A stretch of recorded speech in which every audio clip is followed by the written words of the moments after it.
Baik, kita mulai ya. Assalamualaikum warahmatullahi wabarakatuh. Waalaikumsalam. Waalaikumsalam warahmatullahi wabarakatuh. Selamat sore Sobat OJSG dimanapun Anda berada. Berjumpa lagi bersama kami Rumah Jurnal Sunan Giri dalam acara OJSG Research Academy Season 2. Saya di sini selaku moderator mengucapkan terima kasih banyak kepada para peserta Sobat OJSG yang telah meluangkan waktunya untuk berpartisipasi bergabung bersama kami dalam acara OJSG Research Academy Season 2. Tidak lupa kami juga menyapa Ketua Umah Jurnal Sunan Giri Ponorogo, Bapak Hoyrul Fatwa ME, dan seluruh tim panitia yang sudah memberikan kesempatan dan memfasilitasi Sobat OJSG di luar sana untuk dapat bertatap maya dan berdiskusi tentunya bersama narasumber kita yang cantik pada kesempatan sore hari ini, tentunya pada acara yang sangat dinanti-nanti Sobat OJSG di luar sana. Baik, tidak lupa kami sapa juga narasumber kita yang cantik di kesempatan sore hari ini, Dr. Kunti Nadia Salma, yang juga sudah bergabung di Rumputan di kesempatan sore hari ini. Sebelum, oke, tidak lupa juga ya seluruh pengelola Rumah Jurnal Sunan Giri Ponorogo juga saya lihat sudah bergabung juga di room Zoom. Terima kasih banyak atas waktunya. Semoga informasi yang kita nanti-nanti ini dapat memberikan manfaat yang begitu banyak kepada seluruh sobat OJSG dimanapun Anda berada. Baiklah, agar acara pada kesempatan sore hari ini berjalan dengan lancar, marilah kita buka dengan bacaan pembukaan Al-Fatihah.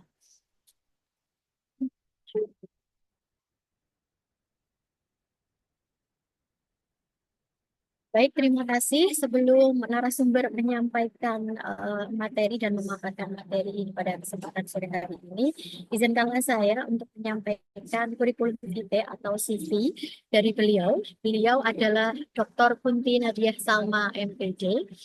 Beliau adalah seorang perempuan yang asli kelahiran Pacitan, deh.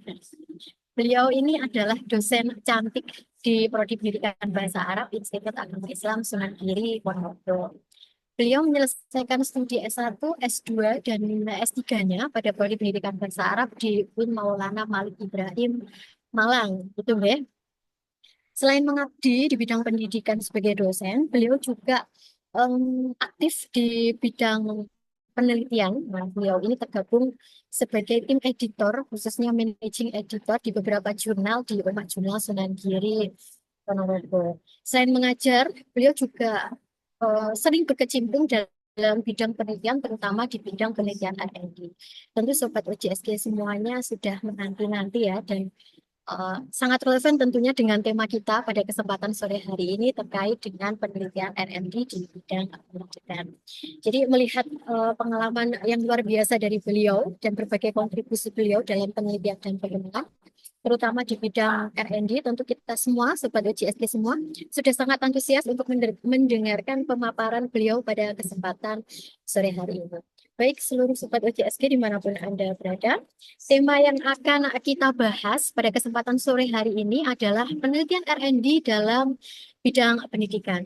Tentu Sobat OJSG dimanapun Anda berada, pasti sudah paham dan pasti tema kali ini sangat relevan dengan kebutuhan inovasi di era sekarang ini, di mana penelitian dan pengembangan R&D itu menjadi bahkan salah satu pilar utama dalam menciptakan solusi yang aplikatif dan tentunya berkelanjutan seperti itu ya. Em, untuk itu, saya ingin menyampaikan juga bahwasanya rekan-rekan Sobat OJSG, Bapak Ibu semuanya, bisa menyampaikan pertanyaan melalui dua cara, yaitu dapat mengetikkan pertanyaan di kolom chat dengan mencantumkan nama dan pertanyaan Anda, atau jika para Sobat OJSG ini ingin bertanya secara langsung, silakan menggunakan layanan fitur raise hand dan kami akan memberikan kesempatan kepada Anda untuk berbicara tentunya setelah narasumber selesai menyampaikan memaparkan materinya. Baik, tidak usah berlama-lama lagi. Eh, Marilah kita persilakan narasumber untuk menyampaikan materi terkait dengan penelitian R&D dalam bidang pendidikan kepada Dr. Kunti Nadia Salma. Waktu dan layar kami persilakan. Saya sampaikan terima kasih kepada moderator yang sudah memberikan pembukaan cukup menarik ya. Bismillahirrahmanirrahim. Assalamualaikum warahmatullahi wabarakatuh. Selamat sore semuanya. Alhamdulillah ya, pada sore hari ini kita masih diberikan kesempatan dan kesehatan untuk bisa bertemu via via apa ini? Via Zoom untuk belajar bersama terkait penelitian R&D. Untuk layar saya sudah ini belum? Sudah terbagi belum? Sudah Bisa kelihatan? dibesarkan nggak? Di... Oh ya, sudah, sudah. Oke. Pada sore hari ini kita akan membahas tentang penelitian R&D, itu penelitian Research and Development.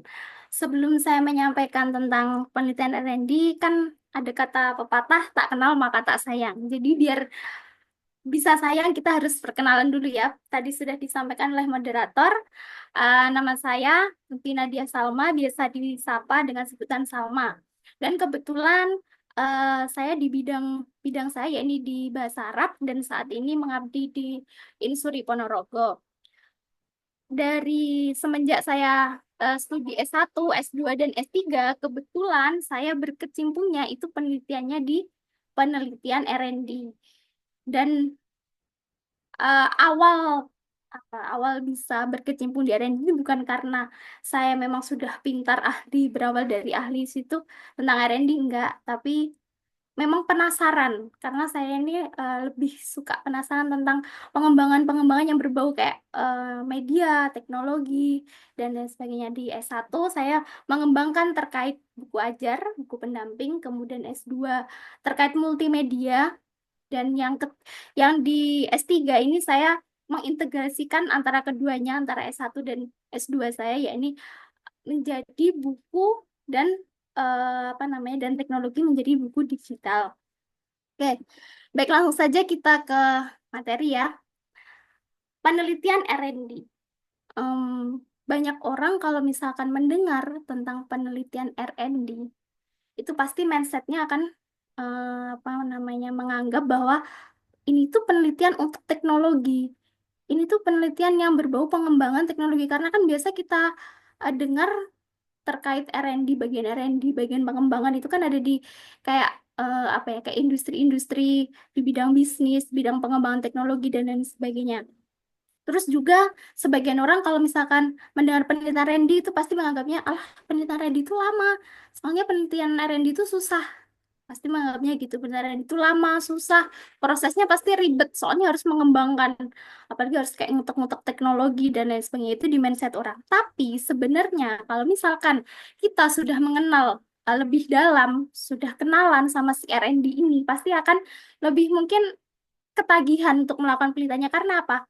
Karena kalau di ranah bangku, mungkin di ranah bangku perkuliahan ya, itu kita ketika ujian, ketika ini itu lebih apa ya? Bisa dikatakan lebih menyelamatkan. Karena apa? Karena kalau R&D itu sudah ada produknya, dia sudah konkret, bukan abstrak. Mungkin kalau kuan sama kual kan berbasis data. Nah, kalau di R&D ini berbasis data, tetapi juga sudah ada produk yang nyata. Jadi mungkin lebih mempermudah kita untuk menjawab jika diberikan beberapa pertanyaan. Tapi bukan berarti menjamin bahwa R&D itu lebih baik daripada kuan dan kual, itu bukan seperti itu, nggih. Oke, selanjutnya terkait paradigma penelitian R&D. Yang pertama yakni research development. Research sama development. Jadi research itu kan penelitian. Jadi penelitian yakni kita terlebih dahulu harus meneliti apa istilahnya, masalah apa yang ada, problem apa yang ada di sekitar atau di lapangan, itu ada problem apa, itu diteliti terlebih dahulu. Setelah itu kemudian meneliti konsep teorinya. Jadi misalkan sudah ada permasalahan, kemudian mencari kira-kira apa yang bisa menjadi solusi, dan kita mempelajari terlebih dahulu terkait konsep teori atau terkait teori-teori. Nah, development selanjutnya ini pengembangan. Nah, kemudian setelah itu melakukan pengembangan yaitu bisa dengan menyandingkannya dengan kendaraannya, itu bisa dengan bahan ajar atau dengan media atau dengan multimedia. Jadi antara research dan development ini harus berjalan bersama, jangan sampai berat sebelah. Karena setelah melakukan penelitian, dia akan melakukan penelitian, solusinya itu naik kendaraannya dengan developmentnya ini, dengan pengembangannya. Yang kedua, iterasi dan penyempurnaan. Iterasi itu apa sih? Iterasi itu jadi kayak siklusnya yang berulang-ulang. Jadi siklusnya itu kontinu. Jadi terus-menerus. Di sini maksudnya gimana? Jadi ketika sudah melakukan proses pengembangan, ketika sudah sampai mungkin sudah sampai tahap uji coba di lapangan, kemudian ada revisi. Nah, ketika setelah uji coba lapangan dilihat kok ternyata kurang efektif ya. Nah, itu dilakukan lagi pengembangan dilakukan terus sampai akhirnya menuju ke penyempurnaan itu. Jadi kontinunya itu untuk memperoleh kesempurnaan dari produk yang dihasilkan. Selanjutnya kolaborasi antar disiplin. Kolaborasi antar disiplin. Jadi kalau penelitian R&D itu nggak bisa. Kalau misalkan tidak ada kolaborasi antar disiplin ilmu, maksudnya di sini antar disiplin ilmu ya, jadi itu nggak akan bisa. Kenapa? Karena contohnya dalam bidang pendidikan misalkan kita mau mengembangkan, materi bahasa Indonesia berbasis mind mapping, misalkan ya berbasis mind mapping. Nah, berarti di situ kan ada yang nantinya yang diperhatikan adalah terkait materinya, berarti bahasa Indonesia, berarti orang yang ahli bahasa Indonesia, materi bahasa Indonesianya. Kemudian yang kedua, berbasis mind mapping, berarti kan harus paham konsep mind mappingnya. Nah, itu kan berhubungan sama psikolognya anak yang dituju ini tadi untuk jenjang apa. Nah, berarti kan ada ahli psikolognya. Dan yang terakhir, untuk mendesain itu tadi, misalkan menggunakan teknologi atau apa, itu kan ada desainnya. Nah, itu tadi kan sudah mengkolaborasikan tiga disiplin ilmu. Jadi nggak bisa kalau hanya satu disiplin ilmu. Misalkan mau mengembangkan itu tadi bahasa Indonesia cuman pakainya ke ahlinya cuma bahasa Indonesia doang, tapi nggak ada ahli desainnya, nggak ada ahli psikolognya. Nah, itu nggak akan jadi, nggak belum efektif produk yang dihasilkan itu. Kemudian yang keempat ada evidence base. Nah, maksudnya di sini adalah berbasis nyata. Jadi itu tadi seperti yang saya sampaikan sebelumnya, bahwa penelitian R&D itu menghasilkan produk. Pasti ada produknya. Jadi bukti nyata. Bukan hanya sebatas data, tapi ada nyatanya. Nyatanya tuh udah diuji cobakan nih loh, dan wujudnya tuh ada, nggak abstrak tapi konkret. Itu tadi. Kemudian yang selanjutnya ini orientasi pada pengguna. Pengguna di sini kalau misalkan di luar lingkup pendidikan, mungkin kalau mereka itu untuk para konsumen. Jadi misalkan mereka memenuhi keinginan konsumen, misalkan di bidang kesehatan, mereka ingin mengembangkan teknologi yaitu untuk kebutuhan apa, misalkan supaya pengennya itu nanti cek kesehatan itu gini-gini bla bla bla. Nah, itu sesuai request konsumen pada pengguna. Nah, kalau dalam lingkup pendidikan berarti penggunanya ini siapa? Ya, berarti siswa atau mahasiswa, atau misalkan kalau di lembaga non formal ya berarti siapa yang dituju untuk jenjang jenjang apa. Nah, itu penggunanya. Jadi dilihat sesuai kebutuhan pengembangan pengembangan produknya ini tadi tuh untuk siapa? Untuk siswa jenjang MI kah, atau untuk jenjang SMP MTS atau SMA MA, itu dilihat. Dan yang terakhir yaitu penyebaran. Nah, penyebaran di sini itu biasanya kalau misalkan di non lingkup pendidikan itu kan ketika mereka sudah mengembangkan teknologi akan diperjualbelikan. Tetapi kalau di dalam lingkup pendidikan atau dalam lingkup penelitian, penyebaran itu cukup dengan misalkan kita mau melakukan penyebaran secara kecil-kecilan, itu bisa dengan produk yang sudah dihasilkan itu tadi dibuat QR code, kemudian disebarluaskan ke misalkan ke satu sekolahan atau ke beberapa kelas. Nah, itu sudah cukup, itu sudah maksudnya sudah masuk kategori penyebaran seperti itu.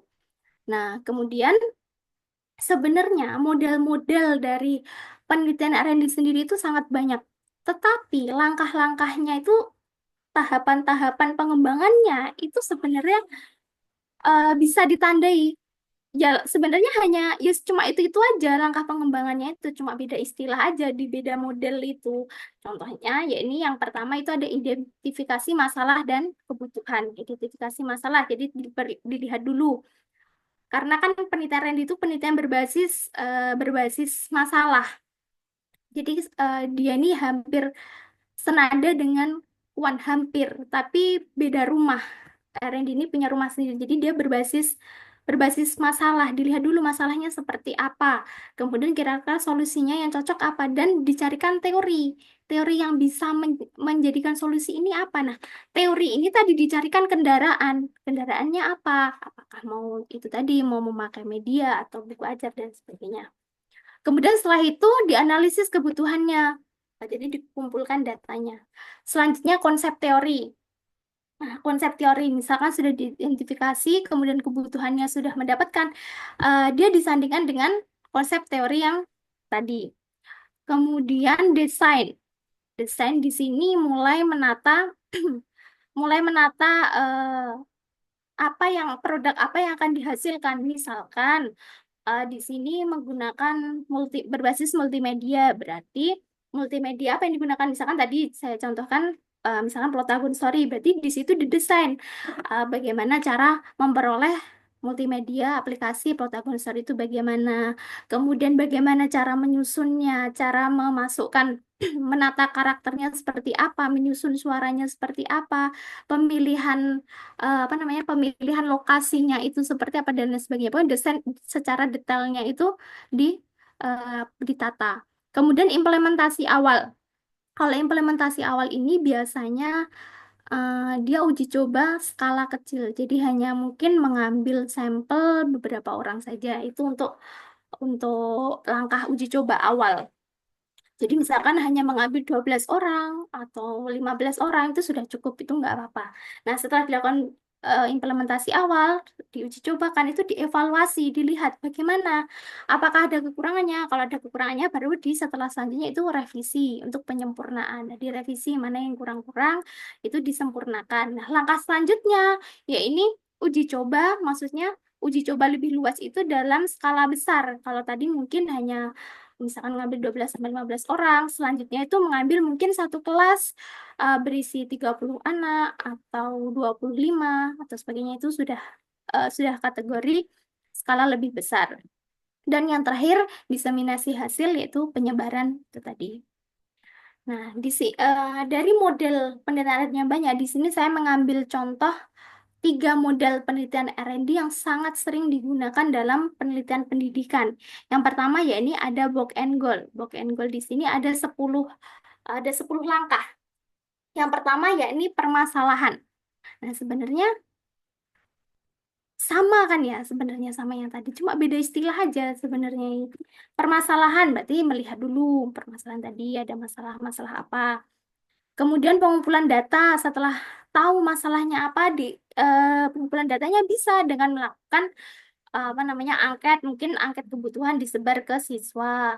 Kemudian melakukan wawancara misalkan ke guru mapelnya untuk mengetahui data-data yang dibutuhkan. Kemudian setelah itu observasi juga bisa melihat bagaimana keadaan pembelajaran di sana. Nah, selanjutnya setelah data analisis kebutuhannya ini tadi sudah terpenuhi, baru melangkah ke tahap ketiga yaitu desain. Desain berarti didesain, kalau misalkan multimedia tadi saya contohkan, berarti didesain secara rinci. Kalau misalkan bukan multimedia, misal buku ajar, berarti didesain covernya seperti apa, warnanya, pemilihan warnanya bagaimana, kemudian penulisannya, font-fontnya itu pakai pakai huruf apa, gambar yang dicantumkan itu apa saja, warna apa dan sebagainya, itu secara detail dijelaskan. Kemudian validasi produk. Validasi produk ini biasanya ke para ahli, minimal biasanya 3 ahli. Kalau yang sering dipakai itu kalau dalam penelitian pendidikan itu ahli materi, kemudian ada ahli bahasa, dan juga ada ahli desain. Tetapi semua sesuai kebutuhan. Misalkan membutuhkan ada ahli praktisi, misalkan dari praktisinya juga divalidasikan, ya nggak masalah, pokoknya sesuai kebutuhan. Nah, nanti dari validator itu tadi akan memperoleh masukan-masukan. Setelah memperoleh masukan, nanti kurangnya ada di mana, akan melakukan revisi. Nah, revisi itu sesuai arahan dari validator. Kemudian uji coba skala kecil. Nah, kalau di Book and Goal itu ada uji coba skala kecil, seperti yang saya sampaikan sebelumnya, berarti boleh mengambil 9 atau 12 atau 15 orang. Kemudian setelah itu dilihat lagi, dikasih mungkin entah itu dikasih tes atau diberi tes post tes boleh, atau memakai angket disebarkan apa kekurangannya untuk merevisi juga boleh. Selanjutnya setelah direvisi diperbaiki, uji coba skala besar seperti tadi. Kemudian setelah itu kalau uji coba skala besar biasanya menggunakan pretest post test, yaitu pretest post test, kemudian bisa juga ditambahkan dengan angket kepuasan. Jadi tahu gimana gimana penilaian dari si siswa atau si pengguna ini tadi terhadap produk yang dikembangkan. Kemudian selanjutnya revisi, setelah itu baru diseminasi. Nah, ini untuk yang book and goal. Selanjutnya untuk yang kedua ya ini ada ADI. ADI ini kan ADI ini singkatan. Jadi ada 5 langkah. Kalau tadi 10 di sini ada 5 langkah. Yang A itu analyze.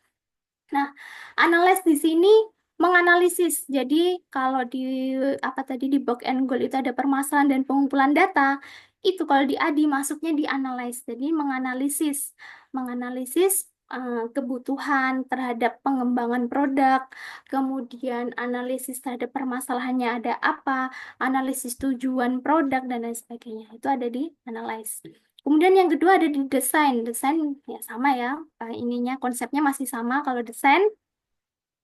Kemudian selanjutnya setelah desain itu ada development. Development itu pengembangan. Nah, kalau di pengembangan ini itu di sana dilakukan validasi. Jadi validasi para ahli tadi, kalau di ADI itu maksudnya di pengembangan, di situ ada validasi, revisi, di situ di development. Kemudian implementation itu kalau di Book and Goal tadi adalah uji coba sama revisi. Kalau misalkan diperlukan revisi, evaluation, jadi evaluasi. Jadi bagaimana hasil dari pretest dan post testnya si siswa tadi ketika uji coba produk. Selanjutnya ya ini 4D. Nah, kalau 4D ini terdapat 4 langkah, dia juga singkatan. 4D, model 4D ini terkadang juga biasa disebut sebagai 3 Rajan model. Menyebut 4D dan 3 Rajan. Nah, yang pertama desain define. Define di sini adalah definisi. Nah, jadi mendefinisikan permasalahan yang ada sama analisis kebutuhannya itu ada di sini, ada di define. Jadi sebenarnya sama langkahnya itu, cuman beda istilah aja di setiap model itu. Define itu permasalahan, pengumpulan data, kemudian desain. Kalau desain konsepnya sama ya, kalau desain. Kemudian develop yaitu pengembangan. Nah, kalau di pengembangan ini sama kayak di Adi tadi, langkahnya ini ada tapi dia lebih luas. Kalau di develop di sini ada validasi ke ahli, validator ahli, kemudian revisi, kemudian uji coba, kemudian ada revisi. Itu ada di develop semuanya. Kemudian disseminate kalau ini sama ya, penyebaran penyebaran produknya. Nah, kemudian yang perlu digarisbawahi, langkah pengembangan boleh dihapus sesuai kebutuhan. Maksudnya gimana? Jadi misalkan kita mengambil model penelitian R&D itu menggunakan punya Book and Goal. Book and Goal kan ada 10 langkah. Tapi apabila si peneliti itu menganggap 10 langkah itu nggak perlu semuanya, jadi mungkin cukup diambil 5 langkah, 5 tahap, itu nggak masalah, nggak apa-apa, sesuai kebutuhan. Tetapi bukan sembarang menghilangkan, bukan sembarang menghapus. Contohnya, misalkan tahap validasi ahlinya dihapus lah, ya itu kan nggak boleh. Kalau misalkan nggak ada validatornya, ya gimana mau tahu produk kita ini sudah masih sudah sesuai sama mi'yarnya atau belum. Nah, itu kan belum apa tidak bisa diketahui kalau misalkan nggak ada proses validator. Jadi misalkan di book and goal ada 10 langkah itu yang diambil cuman tahap permasalahan, pengumpulan data, kemudian yang ketiga ada desain, setelah desain validasi ahli, revisi, uji coba. Dah, setelah uji coba apa namanya revisi sudah cukup, misalkan diambil 7 langkah itu aja udah nggak masalah, atau malah misalkan setelah uji coba dirasa oh ternyata sudah efektif, apa ketika diuji keefektifannya udah efektif berarti nggak perlu melakukan revisi, ya udah selesai sampai 6 langkah 6 tahap itu nggak apa-apa, nggak ada masalah. Selanjutnya, model pengembangan boleh dikembangkan oleh peneliti. Untuk saat ini penelitian R&D sudah berkembang lagi. Kalau dulu kan penelitian R&D itu harus misalkan harus mencantumkan penelitian pengembangan ini menggunakan model book and goal, menggunakan model ADIN. Kalau sekarang nggak, misalkan si peneliti ini mau memberikan nama pada tahapannya, itu boleh, malah lebih bagus. Jadi misalkan mau mengasih nama apa namanya, nama model pengembangannya dikasih nama ADVIE. ADVIE itu analyze, desain, kemudian apa validation, implementasi, sama evaluasi. Nah, itu nggak masalah. Jadi nggak ada larangan, malah sekarang malah lebih dianjurkan seperti itu. Jadi nggak apa ya nggak berpayung di bawah model-model yang sudah ternampak, tapi justru malah lebih bagus itu dikembangkan. Tidak berpayung di bawah hanya di bawah model-model yang teori-teori yang sudah ada. Rumusan masalah dalam R&D. Biasanya, umumnya rumusan masalah R&D itu paten. Rumusan masalah R&D itu ada 3, ada juga yang 2. Nah, kalau misalkan 3, yang pertama itu bagaimana proses pengembangan bla bla bla bla. Jadi, kalau di situ nanti kalau misalkan yang rumusan masalah pertama bagaimana proses pengembangan, nanti di hasil penelitiannya itu menjelaskan terkait urutan-urutan dari pengembangan. Misalkan kita menggunakan ADI, berarti nanti di hasil penelitiannya itu menjelaskan tahap pertama analisis. Nah, dari apa yang dilakukan, kita analisis itu apa aja. Terus yang kedua, desain. Di desain itu apa aja yang apa namanya, yang dilakukan apa aja oleh si peneliti. Kemudian di tahap development, di pengembangannya apa aja yang dilakukan oleh peneliti. Pokoknya sesuai diurutkan, itu sesuai runtut. Nah, ini menggunakan kualitatif. Jadi ini dijelaskan deskriptif. Deskriptif itu bagaimana pengembangannya. Nah, kalau yang kedua, kualitatif itu kalau misalkan menggunakan rumusan masalah kedua itu ada dua apa ya? Dua opini atau dua madhab. Ada yang terkadang menggunakan bagaimana karakteristik produk yang dikembangkan atau bagaimana validitas pengembangan. Nah, itu tergantung sama ininya kebutuhan oleh peneliti masing-masing, bebas mau menggunakan yang mana. Tetapi kalau misalkan tidak mau menggunakan rumusan masalah yang kedua itu juga nggak masalah. Karena apa? Karena bagaimana karakteristik itu sebenarnya sudah dicantumkan di ini proses pengembangan itu harusnya sudah menyantumkan tentang karakteristiknya si produk ini tadi. Tetapi terkadang peneliti itu tidak mencantumkan karakteristiknya di proses pengembangan sehingga menjadi rumusan masalah tersendiri. Tetapi kalau validitas pengembangan itu sudah pasti ada di proses pengembangan. Jadi kalau misalkan tidak ditaruh di rumusan masalah kedua itu nggak masalah. Tetapi ada juga yang minta dikasih validitas pengembangan. Dan yang terakhir, rumusan masalah yang ketiga itu bagaimana efektivitas penggunaan. Jadi setelah produk itu dikembangkan, dilihat efektif nggak sih sebenarnya produk yang kita kembangkan. Karena jangan sampai penelitian R&D itu kayak sales. Sales itu kan menawarkan. Jadi kita mengembangkan terus ditawarkan. Jangan sampai kayak gitu. Kita seharusnya mengembangkan tapi karena kebutuhan. Jadi nggak perlu menawarkan. Jadi nggak perlu kayak sales harus nawarin ke sana kemari kayak gitu. Dilihat efektivitasnya. Bagaimana efektivitas penggunaan produk yang dikembangkan. Nah, ini biasanya menggunakan metode kuantitatif. Jadi datanya itu berupa angka, berupa perhitungan. Biasanya menggunakan kebanyakan itu yang digunakan biasanya uji T. Itu pakai eksperimen itu ya, kelompok apa kelas kontrol, kelas kontrol sama kelas eksperimen. Kemudian diuji hipotesisnya menggunakan uji T. Kebanyakan biasanya seperti itu. Nah, mungkin itu saja yang bisa saya sampaikan. Untuk selanjutnya, waktu saya kembalikan ke moderator. Wassalamualaikum warahmatullahi wabarakatuh. Baik, terima kasih banyak kepada narasumber atas pemaparan materi yang sangat menarik dan sangat informatif tentunya ya. Eh, Tentunya memberikan wawasan baru dan memperkaya pemahaman kita sebagai GSD terkait dengan penelitian R&D. Baik Bapak Ibu, rekan serta webinar Sobat GSD semuanya.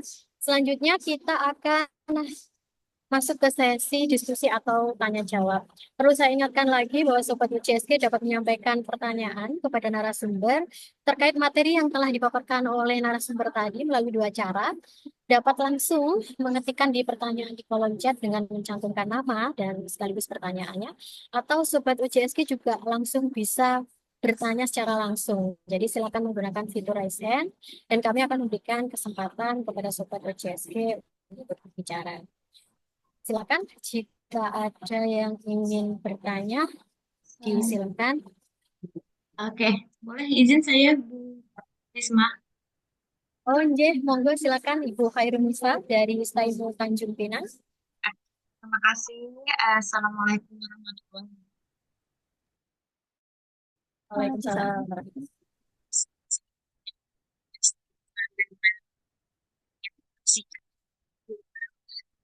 Jadi saya sangat tertarik dengan R&D. Memang saya kemarin iseng-iseng ya, iseng-iseng ikut apa namanya tes gitu.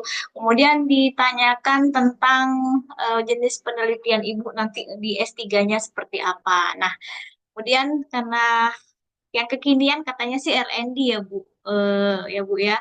Jadi saya tuh sangat tertarik dan saya ikut ini pengen belajar, pengen sharing bagaimana masukan eh, riset saya. Mungkin nanti eh, sepertinya inilah jadi pilihan hati saya gitu karena mau dikembangkan dari S2 kemarin mau saya kembangkan. Nah, saya minta saran.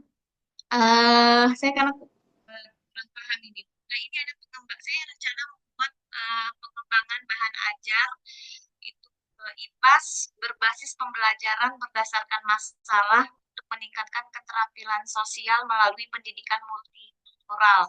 Nah, saya mencoba studi kasusnya itu di kelas 5 di SD Kota Tanjung Pinang. Menurut Ibu, ya, apakah judul saya ini nanti akan membuat saya repot, akan membuat saya tambah nanti tidak selesai, atau apa yang harus saya kira-kira saya seperti ini Bu, ini acuannya nanti kalau misalnya buat R&D itu pertama langkah-langkahnya seperti itu. Jadi saya tidak mau terjebak ini kan judul saya nanti saya terjebak nanti menyusahkan saya gitu. Sementara kita punya target siap dalam waktu sesingkat-singkatnya gitu, selesai dalam waktu sesingkat-singkatnya. Jadi semester 3 ya mudah-mudahan nanti sudah bisa seminar proposal atau sih karena saya juga jauh dari Tanjung Pinang untuk balik juga jauh. Jadi saya mohon saran Ibu. Kemudian eh, dari menurut Ibu narasumber dari ketiga teknik yang tadi saya ada drop and goal, ada metodenya itu ya. Kemudian ada ADI dan 4D, itu kira-kira yang mana yang kita lebih levelnya mungkin di S1 and goal atau ada saran untuk saya pakai yang mana seperti itu. Terima kasih. Assalamualaikum warahmatullahi wabarakatuh. Monggo silakan langsung dijawab oleh narasumber. Baik, terima kasih. Tadi untuk penelitiannya pengembangan apa Ibu? Ulangi, pengembangan bahan ajar IPAS berbasis pembelajaran berdasarkan masalah. IPAS ya? Ya, IPAS. Ya. Nah, jadi kemarin saya ada revisiannya. Jadi kenapa harus IPAS? Katanya seperti itu ya dari Prof. Dari kemarin kenapa harus IPAS? Bu? Sebenarnya kan ini IPA dan IPA dan IPS gitu, gabungan IPA. Sementara nanti katanya menteri, saya bilang kemarin agak berdebat juga, Pak, ini kan kurikulum merdeka, saya bilang begitu. Tetapi ibu fokusnya ke IPA saja. Nah, seperti itu ya. Jadi saya ganti mas ke IPA-nya saja atau mana. Jadi berbasis pembelajaran berdasarkan masalah, meningkatkan keterampilan sosial melalui pendidikan multikultural. Studi kasusnya saya coba ambil di kelas 5 SDN Kota Tanjung Pinang. Bagaimana? Apakah di kemarin juga ada masukan ini nggak usah spesifik ke SD kelas 5 gitu. Ini langsung aja. Cuma saya mikirnya udah ketakutan gitu. Ini kalau saya nggak saya batasi, nanti meluas kemana-mana gitu kan. Makanya saya coba batasi di kelas 5 gitu. Menurut Ibu bagaimana? Gini, yang menjadi apa pembatas atau batasan masalahnya itu justru malah di teori apa yang akan ibu gunakan sebagai ininya nanti. Jadi kan kalau di penelitian Randy terutama di ranah S3-nya itu kan kita melihat masalahnya, kemudian mencari konsep teorinya dan dicarikan kendaraan untuk membawa si teori itu tadi. Nah, kalau di ibu ini tadi kan sepertinya berbasis apa multikultural ya. Ya, pembelajarannya berdasarkan masalah. Basisnya berdasarkan masalah yang ditingkatkan itu keterampilan sosialnya melalui pendidikan multikultural. Nah, berarti kan itu yang harus didalami ibu teorinya terkait apa terkait sosialnya, terus gimana multikulturalnya itu tadi. Itu nanti di bahan ajarnya ibu itu yang menciri khaskan dari teori itu tadi apa? Biasanya kan yang dicari tahu itu. Yang apa bedanya bahan ajar yang kita yang jenengan kembangkan itu dengan bahan ajar yang pada umumnya kayak gitu, teori apa yang di yang digandeng itu teori apa tuh. Dengan kata lain, maaf Bu, ini berarti ada keterampilan sosialnya, ada sama pendidikan multikulturalnya Nah gitu. ya Ya, berarti itu berarti, yang ya, nah, berarti ada masalah, pembelajaran berdasar masalah, keterampilan sosial, dan multikultural. Gitu ya, Bu ya. ya, ya jadi itu nanti di bahan ajarnya ibu harus harus misal harus menampakkan teori kedua teori itu tadi. Jadi berbasis yang keterampilan sosialnya itu ada di mana? Mana yang menampakkan itu? Kemudian juga apa satunya tadi?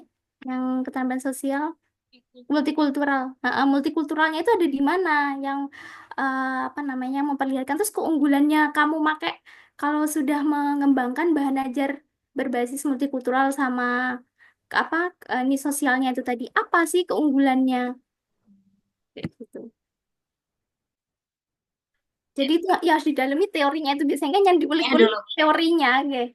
Kalau pengembangan, kalau di S1 itu kan pengembangannya dilihat sudah, maksudnya sebatas kayak yang mengembangkan produknya sudah ada, sudah apa efektif.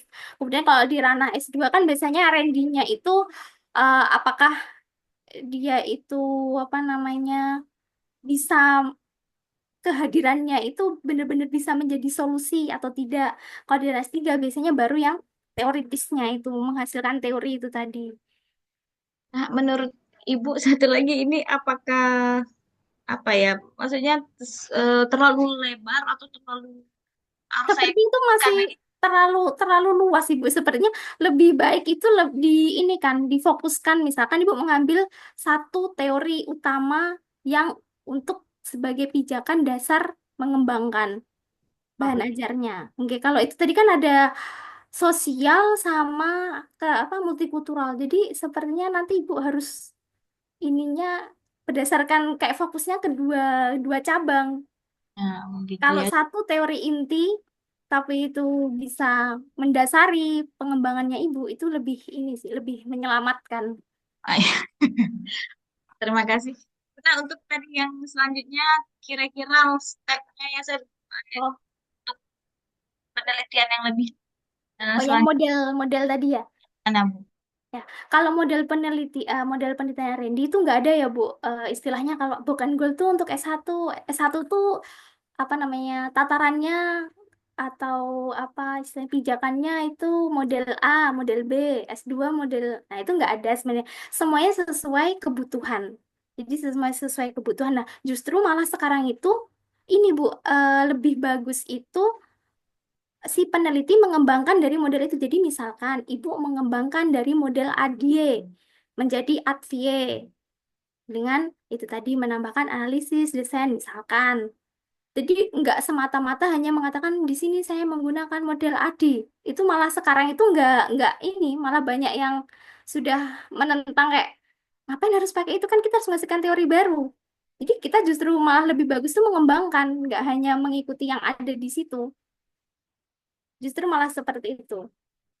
Oke, baik Bu, terima kasih. Nanti kalau saya ada kendala boleh privat ya Bu ya, boleh saya japri. Ya, terima kasih. Saya kembalikan ke moderator.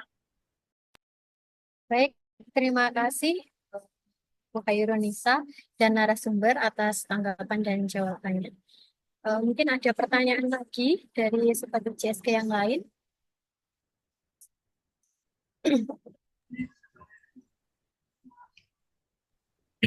Boleh bertanya Mbak Moderator? Boleh, silakan Mbak Rinesti, salah satu Oke. Sobat CSG. Salam kenal Bu Khairunisa. Kita sudah sering chattingan tapi belum pernah ketemu ya. Luar biasa ini ya apa namanya mahasiswa baru S3 UIN Sunan Kalijaga. Ya Bu ya. Nah ya kalau di UIN Sunan Kalijaga mungkin memang PGMI-nya itu S3-nya itu diarahkan untuk penelitian R&D gitu ya.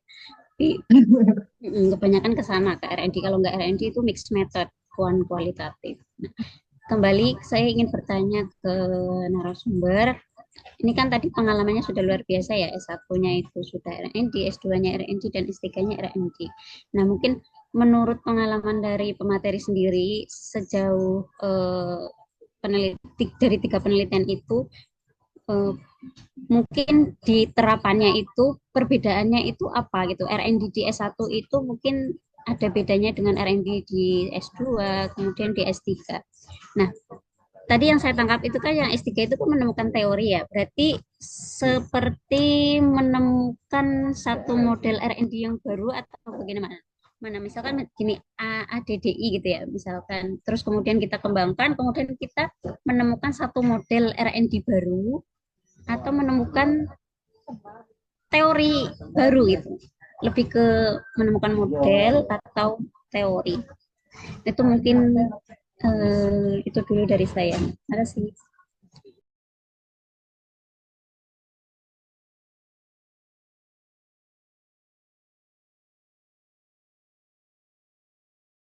Silakan kita langsung dijawab oleh narasumber. Baik, terima kasih atas pertanyaannya. Tadi perbedaannya ya untuk ranah S1, S2 sama S3 terkait penelitian R&D. Jadi gini, kalau berdasarkan pengalaman ketika S1 zaman saya dahulu, R&D itu kan masih sangat jarang istilahnya. Jadi sebenarnya justru malah S1 itu ketika dia melakukan R&D itu kayak yang masih di apa ya? Di wah masih di bawahkan. Jadi sehingga S1 itu yang penting dia udah selesai mengerjakan R&D, berarti ini udah apa ya? Mungkin sudah di tahap yang oke lah, meskipun masih banyak minus-minusnya itu masih dimaklumi. Jadi kayak sebatas udah yang penting selesai. Itu kalau yang ini ya yang saya tangkap. Kemudian kalau yang di ranah S2, R&D di ranah S2 itu lebih sudah mulai ke melihat mapnya. Jadi ini benar-benar sudah tertata atau belum ininya apa pengembangannya R&D-nya itu sudah mulai benar atau belum setiap tahapannya. Nah, itu untuk S2. Kalau di S3 itu justru malah kalau yang saya lihat mapnya itu dilihat tapi kayak oh ya sudah, yang lebih diperdalam itu justru malah teori apa yang diangkut kayak gitu. Jadi misalkan menggunakan teori misalkan TPACK.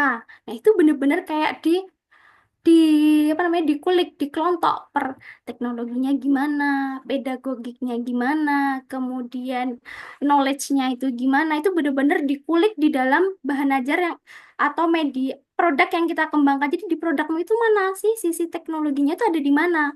Kenapa kok kayak gitu? Kemudian di sisi knowledge-nya itu secara teoritisnya itu mana? Teorinya apa? Kenapa kok bisa ini? Kenapa? Jadi yang dikulik itu justru secara teori pengembangan, tapi teori yang diangkut ini tadi lebih ke situ. Itu untuk yang pertama. Kemudian yang kedua, apa tadi?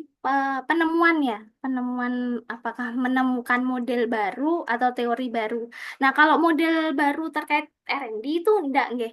Jadi maksud saya tadi bukan kok kita si peneliti itu menemukan model baru terkait R&D terkait perkembangannya itu enggak, tapi lebih bagus itu kalau kita mengembangkan dari yang ada. Jadi misalkan yang ada, misalkan ada ADY, terus kita pengen menambahkan, kok ini cuma analisis desain, kok ini analisis apa? Analisis desain, development, implementasi sama evaluasinya, kok nggak ada validasinya ya? Ah, aku pengen ganti yang desain ini tak ganti validasi aja lah, jadinya ADVIE. Nah, itu boleh.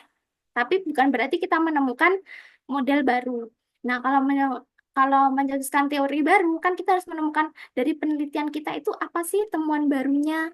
Gitu. Misalkan dengan apa namanya? Misalkan kita menemukan teori baru, oh ternyata media itu mengkonkretkan sesuatu yang abstrak. Gitu. Misalkan ini hanya contoh atau lain sebagainya. Jadi harus ada temuan teoritisnya, bukan temuan model R&D-nya.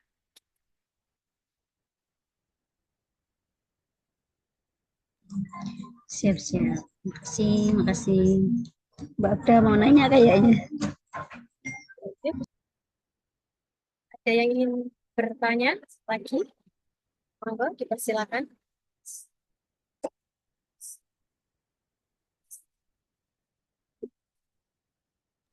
Ada yang bertanya?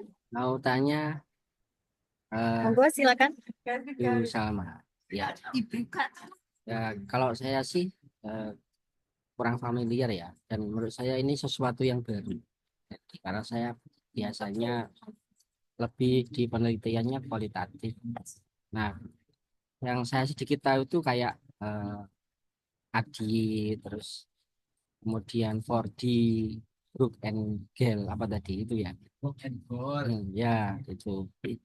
Nah, berarti itu kan sesuatu yang dikembangkan oleh peneliti-peneliti yang sebelumnya kan. Nah, misalkan kita kita membuat istilah sendiri gitu. Misalkan dari tadi Brook and Gale tadi ada 10, kemudian terkait termasuk dan apa definisi pengembangan dan lain-lain. Tapi kita mungkin kita membuat sendiri apa istilahnya apa gitu gitu itu boleh ya berarti gitu. Ini saya kira itu. Silakan langsung bisa dijawab. Baik, terima kasih pertanyaannya dari Ketua OJSG ya. Boleh, itu justru malah untuk saat ini sangat dianjurkan. Jadi justru malah di apa namanya? Kalau yang saya tahu itu justru malah kalau misalkan kita menggunakan istilah model penelitian menggunakan model ADY, model Book and Gale, pokoknya menggunakan yang teori sudah ada itu masa justru lebih dibantai atau lebih banyak yang apa namanya kurang setuju menentang karena sekarang itu malah yang bagus ya membuat istilah sendiri tadi tapi dikembangkan dari yang sudah ada. Berarti kan kalau seperti itu berarti kan sebenarnya penelitian R&D itu lebih membuat seorang si peneliti itu lebih bebas berkreasi kan ya. Artinya tidak seperti di penelitian yang lain Ya, yang kita itu kadang terkungkung dengan dogma dan teori-teori yang sudah ada ya. Dogma-dogma dari Sugiono, dari Creswell dan lain-lain itu. Tapi kalau saya melihat dari pemaparan pemateri ini sebenarnya peneliti itu lebih mudah untuk berekspresi, mau eh, menerapkan metode yang sudah ada, teori yang sudah ada, mengembangkan baik itu mau menciptakan sendiri. Artinya kalau kalau idealnya dalam penelitian kualitatif itu adalah ditemuannya kan, temuannya itu saya kira sesuatu yang sangat sulit, menemukan sesuatu yang sangat baru itu kan sangat sulit. Tapi kalau dari R&D ini saya kira mungkin dari Bu Fairunisa tadi saya kira sangat mungkin akan lebih cepat selesai gitu Bu disertasinya karena lebih kita seorang peneliti itu lebih diberi ruang, diberi Bebas kesempatan bergerak ya. berkreasi ya, ya itu.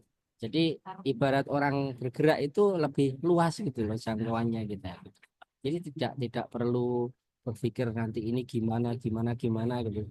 Mungkin kata kuncinya yang penting berbeda dengan yang sudah ada itu. Kalau kalau yang sudah ada mungkin AD, 4D dan lain sebagainya itu mungkin akan dibantai oleh penguji, oleh promotor gitu. Tapi kalau mungkin kita bisa menciptakan dan memang dibolehkan justru itu yang bagus. Saya kira menjadi sesuatu yang sangat baru. Kalau masalah kebergunaannya kan ya itu lain lagi. Yang penting kan kita bisa membuat sesuatu yang baru gitu loh. Artinya itu tidak menyalahi kaidah penelitian ilmiah.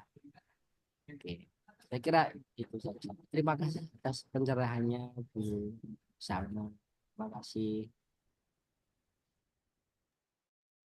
Ada yang ingin bertanya lagi? Silakan.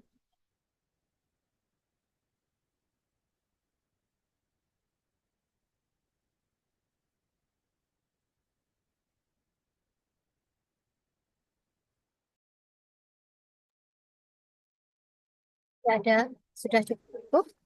Eh, Oh ya, saya silakan. ingin bertanya, Mbak Mai. Mungkin monggo, Stefan nanti. Ya, Silakan. Ngapunten Eh, suaranya menggema nggih. saya mau bertanya, Saudara Dr. Bunti Salma. Jadi begini, eh, pertanyaan saya begini, sejauh mana validitas riset R&D ini itu bisa dilakukan? Artinya begini, setelah adanya tahapan pengembangan produk, terus kemudian ada proses validasi, diseminasi, kemudian pada tahap revisi dan sebagainya. Untuk akhir revisi sehingga benar-benar divaliditas itu kapan, Pak? Nah, terus kemudian umpamanya produk yang digunakan itu bisa relevan pada saat ini, apakah produk itu bisa relevan dalam jangka yang panjang? Gitu. Terima kasih.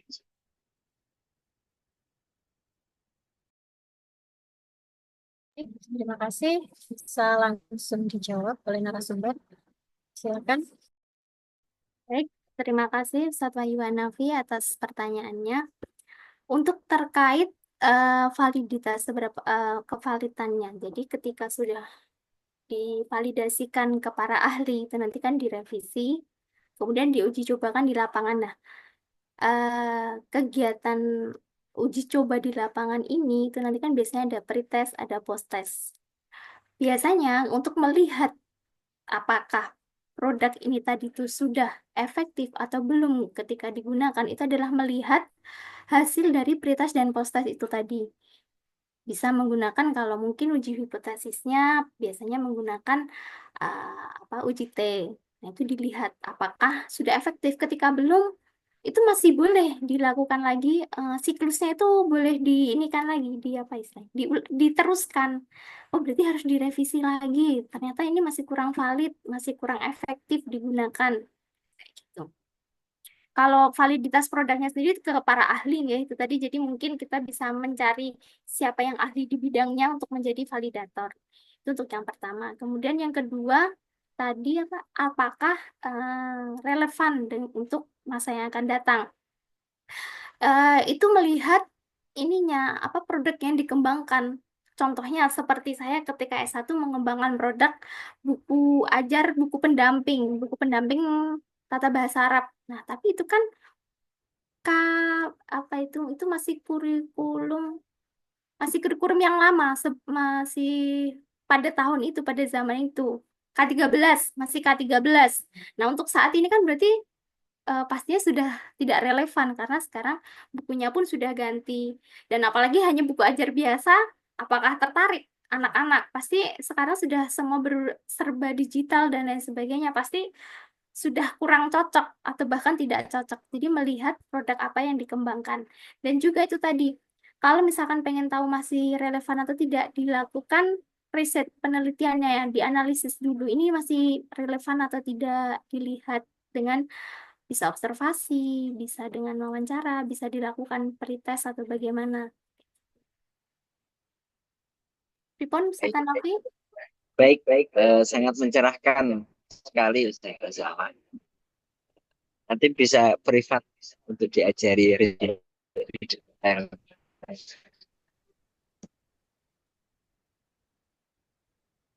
Baik, Ustaz. Terima Oke. kasih. Ada yang ingin bertanya lagi? Silakan. Nggih, Bu Salma. Ini R&D ini bisa diterapkan di selain pendidikan, kira-kira bagaimana Sorry ya, Bu.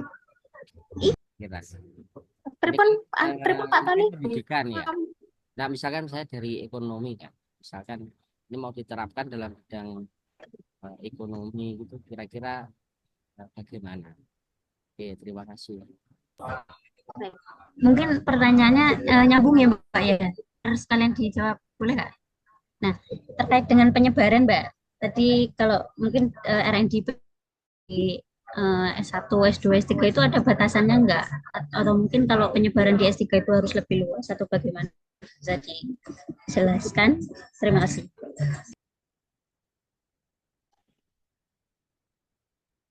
Oh, silakan. Bisa dijawab. Baik, terima kasih atas pertanyaannya. Kalau tadi untuk yang Pak Tony, apakah bisa diterapkan di skop selain pendidikan gitu ya?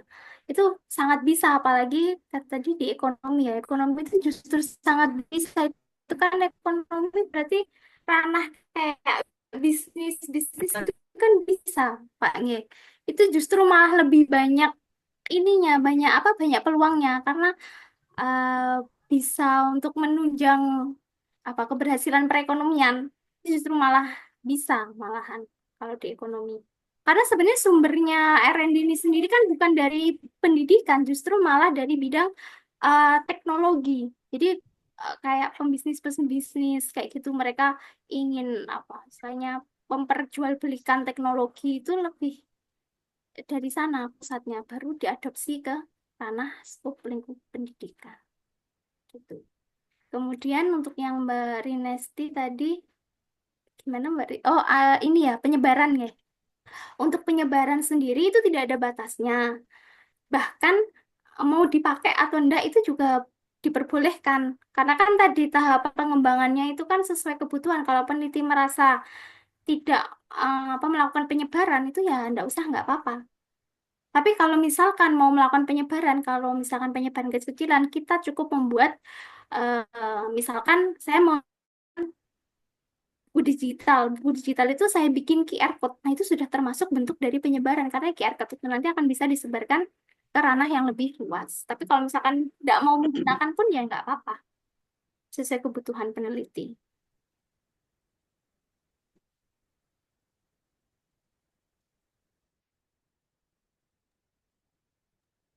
Bagaimana jawabannya, Bu Rinesti dan Pak Tony? Apakah sudah bisa Sangat diterima? memuaskan. Sudah. Itu tadi Yisafi kayaknya mau bertanya. Sangat memuaskan jawabannya. Monggo, jika ada yang ingin bertanya lagi, monggo silakan. Mungkin Monggo ya Yai Isafi. Syafi'i. Lah kalau datang terlambat enggak dikasih tahu tak nyimak aja. Mungkin ada pertanyaan lain dari Sobat ECST yang lain? Masih ada yang mengganjal terkait dengan penelitian R&D? Mungkin bisa Ini ada disampaikan. ini Kepala LPPM dari Tanjung Pinang, I. Alhamdulillah.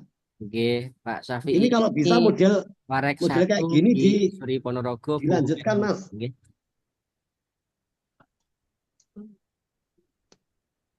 Ya, kita silaturahmi aja ya Pak, sharing-sharing gitu. Alhamdulillah. Ya Bu, Mbak.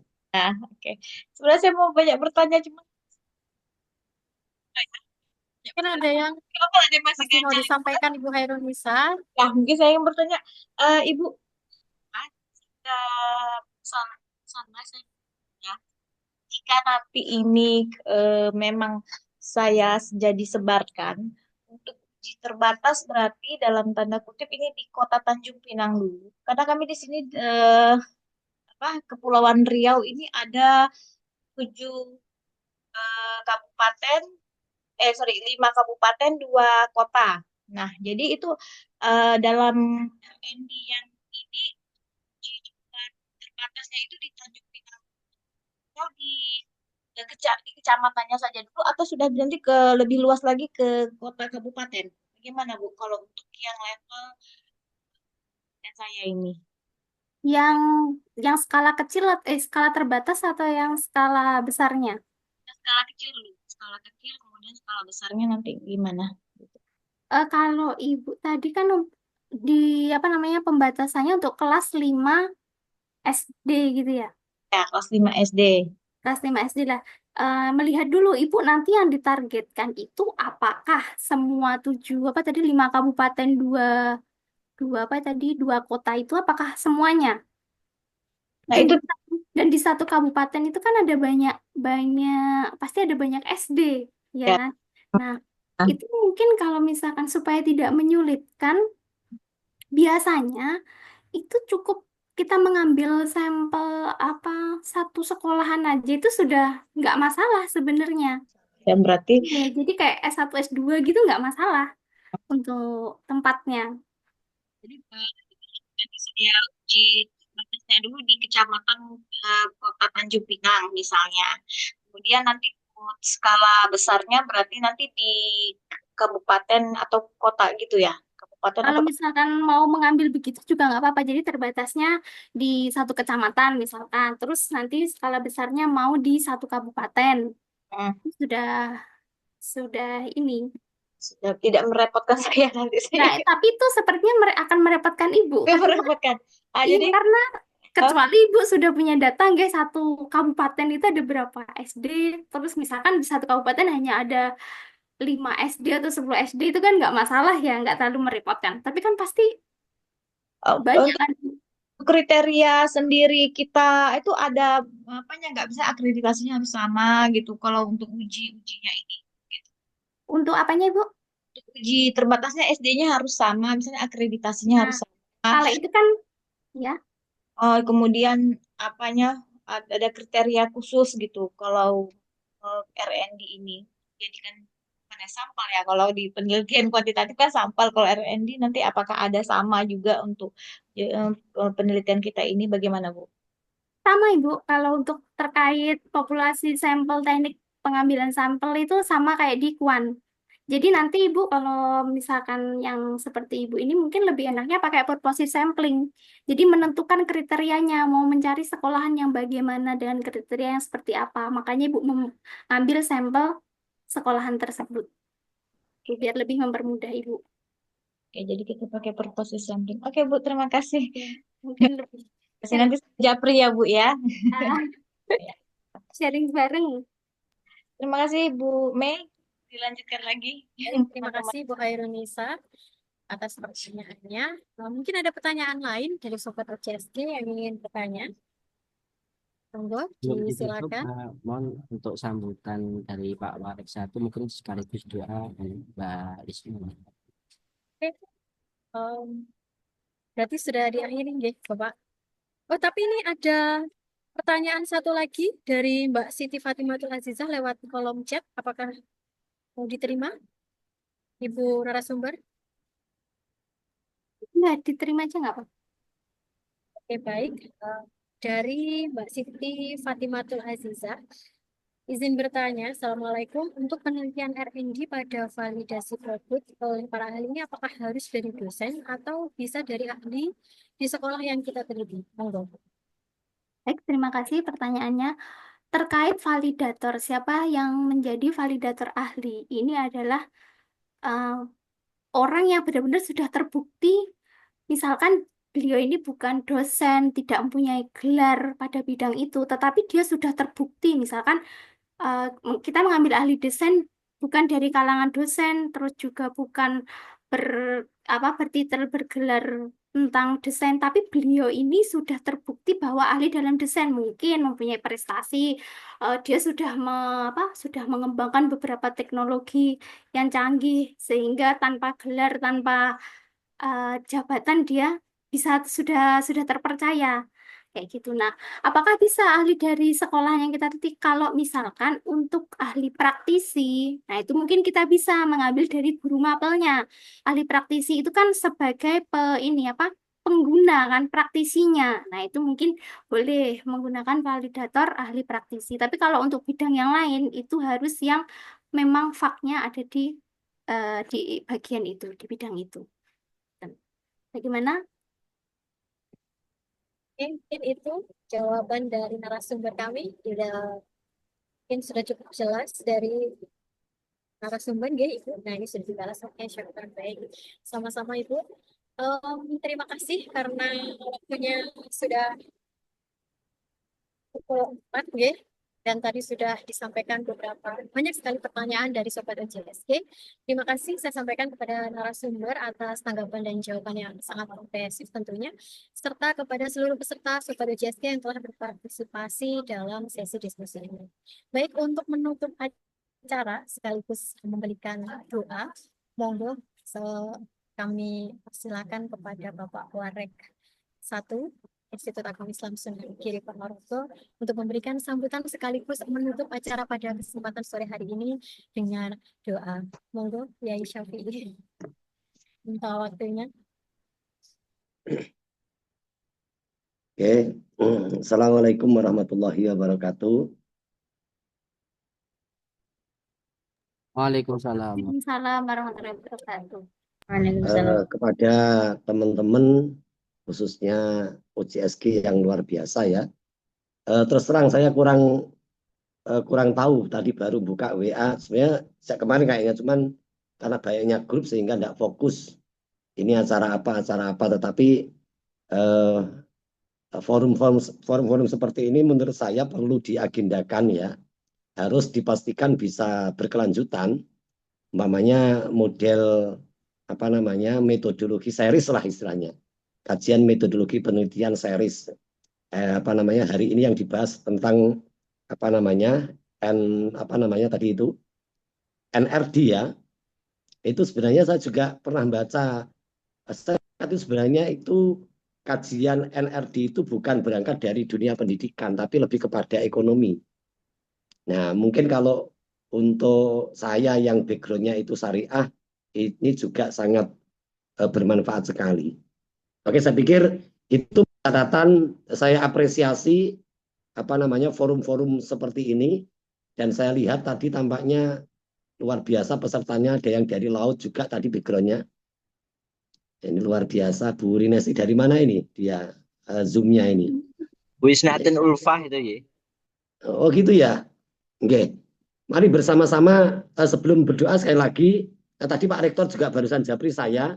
Itu bagus itu ya. Jadi mohon untuk dilanjutkan. Ini Pak Rektor baru kan pulang, terus mungkin di mobil baru japri saya. Itu untuk OJSG ya. Ini sangat diapresiasi, dan nanti tentunya diharapkan ada lagi model-model forum online seperti ini, sangat bermanfaat.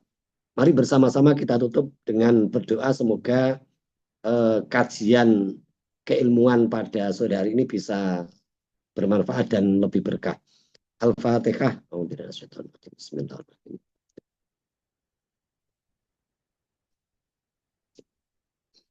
Allahumma salli wa sallim wa barik ala sayyidina Muhammad wa ala sayyidina Muhammad.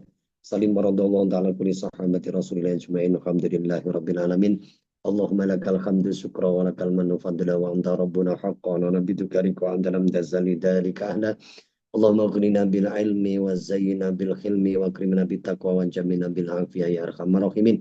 Allahumma ighfir lana dhunubana wa li walidina wa li masyayikhina wa li masyayikhina wa li jami'il muslimina wal muslimat wal mu'minina wal mu'minat al-qa'imin wal amwat. Wassallallahu ala sayyidina Muhammadin nabiyyi wa alihi wa sahbihi wa baraka wa sallam. Alhamdulillahi rabbil alamin. Fatihah. Terima kasih. Akhiran, assalamualaikum warahmatullahi wabarakatuh.